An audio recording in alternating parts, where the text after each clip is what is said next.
With this hot weather set to last until early next week, many people would much rather be working from home than travelling into the offices, sweating in the heat. Gosh, I've got sick of bingo wings pressed up against the perspex on the tube. I mean, that should be illegal in Patrick Christie's Britain, but then again, so would a lot of things. But with heat waves set to become more frequent and last longer, what are the rights of going to work in hot weather conditions, and do employers need to look at their policies? Well, Amanda Lennon joins me right now, an employment lawyer, HR director. So you're the person who sacks me, are you?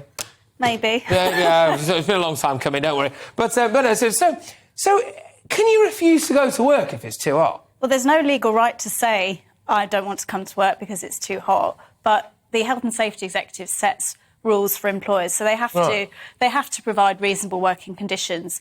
There's no upper limit in terms of temperature, though, because some industries involve working with hot temperatures in factory environments. Like a glass blower or something, yeah. Exactly. Yeah. So whilst you don't have the right to say it's too hot, clearly employers are going to have to provide fans if you work in an office, water, sunscreen if you work outside, for example, on a building site. To make things as comfortable as possible for you. But I mean, it cracks me up. I mean, we were having a quick chat before you came live on air about we're basically in an office block essentially here, right? And we're kind of in the lower floor of that. Upstairs right now, there's at least 4 floors. I've been working here for the best part of a year.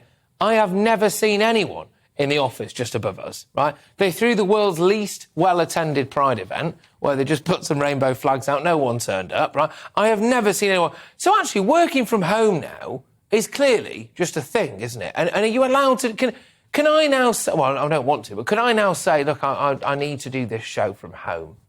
Well, so the first point is what's in your employment contract. I've never read it. COVID has blown a lot of these things out of the water. So what's in your employment contract, that's your base location. So if you're office-based and you haven't made any alternative arrangements, that's where you're supposed to go. Okay. And in fact, I've been working with colleagues this week who'd much rather be in the office because it's beautifully air-conditioned than sweltering at home where it's not set up for those temperatures. But most employers will operate some sort of hybrid working policy now, and COVID has really helped drive that to the fore. So you can expect most decent employers will be flexible and allow you to work from home if the office environment is not conducive to that because of the temperature. So what we've summed up so far is there's no fixed temperature where it's too hot to work because of obvious reasons, right? So we don't have that. If it's in your contract that your job is office-based, you have to stick to that, essentially, do you? And basically, you can't just demand to work from home. It's essentially just whether or not your employer's quite nice about it. Yeah, really. Essentially. Right. Are you seeing a lot of people kicking up a fuss about this now? Because I do wonder whether or not kind of... There's employees' legal rights, but there's also kind of like the fear from employers of losing people. Yeah. Are you seeing more employers just give in to workers' demands now? Yes, and I think COVID was the start of that. Even if they don't have to, sorry. Yes, yeah. COVID was the start of that because before COVID, lots of employers said, you've got to come to work 5 days a week. It's not productive if you're all working from home. We don't trust you. COVID put paid to that, really. And in lots of office environments, employees have been able to show through the lockdown that they can be as successful working from home as they can in an office. So I think most employers now will be concerned about well-being, wanting to keep the right people in their business, making sure they don't leave to go to competitors. And some markets are really hot on the war for talent at the moment. So they've got to be flexible and they've got to listen to what their employees want. You mentioned the word talent. I'd know nothing about that. But I'm just asking for a friend here. Is it difficult to get sacked? Depends what you do. Right.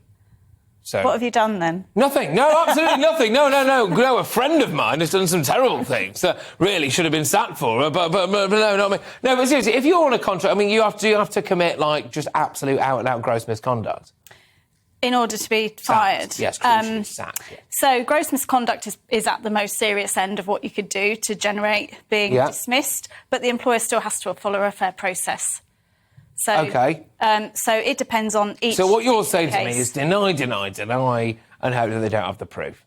Good stuff. OK, thank you very much, Amanda. Thank you. Sorry for inevitably dragging that interview in the gutter, which is what I usually do. Amanda, thank you. Great to meet you in person, I must say, of course. Amanda Lennon there, of course, an employment lawyer and HR director. I imagine I'll be giving you a call quite shortly, actually. But thank you very, very much.